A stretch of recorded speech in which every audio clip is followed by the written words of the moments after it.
The US presidential election. It's a vast and complicated affair, but often one topic or issue stands out. In 2016, it was immigration. In 2020, it was the pandemic. And in 2024, it's suddenly about having children. Take last night's showdown. A number of topics were on the table: economy, foreign policy, immigration, gun control. We told you all about it. But another hot button issue was part of this list, and that's abortion. Kamala Harris gave a forceful defense of abortion rights. She talked about the dire medical situation. She gave searing details and blamed it all on Donald Trump.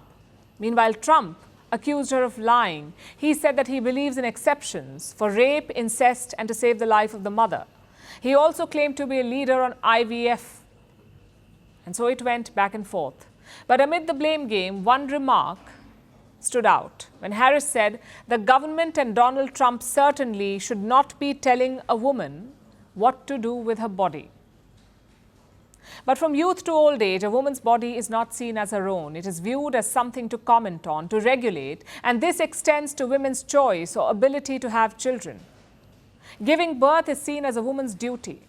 It is a playing ground for critique. Is she having children? Why not? If yes, then when? How many? Hopefully soon, but not too soon. Everything is a matter of public opinion. So what is personal often becomes public and political. In the moments after the debate wrapped, pop icon Taylor Swift weighed in. She endorsed Kamala Harris in an Instagram post. She signed it off as childless cat lady. That's her way of owning the infamous jibe by Trump's running mate JD Vance. But soon after, this happened.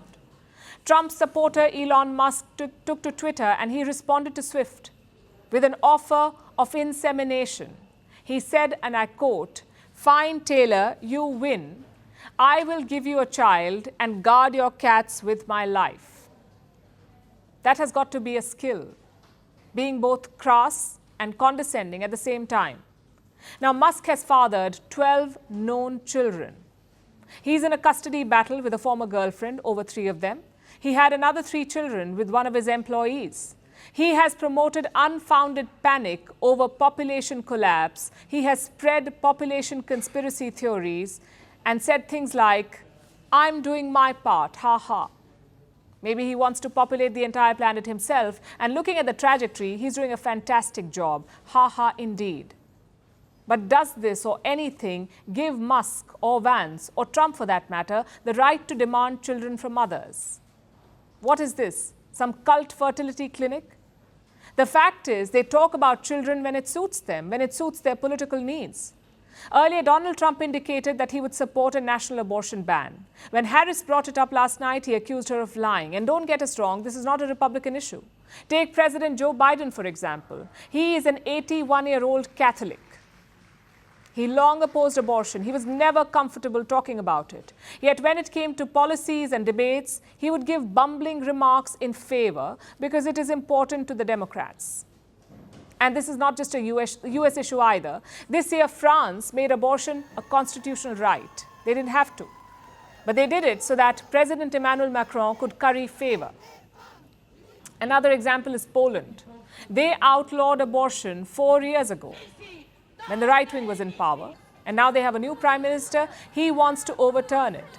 So it doesn't matter which country it is, childbirth is a political battleground and women's bodies are the collateral damage, to the point that personal choices are seen as a political reflection.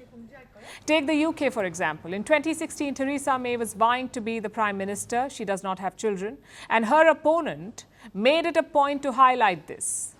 She said, being a mum means you have a real stake in the future of our country, a tangible stake. 10 on 10 logic, and quite unfortunate, if I may add. The world over, women are expected to have children. If they don't live up to this expectation, they're called names: childless cat lady, crone, old maid. At the same time, the stigma is entirely a woman's burden. Men are completely left out of the equation. So it is a woman's responsibility to have children, to take care of them, to raise them, and to handle most of the unpaid labor. But men, they just have to talk about motherhood. Apparently, that is enough. Because God forbid we stop judging women for choices that are theirs to make and actually focus on policies that can help people who want to be parents.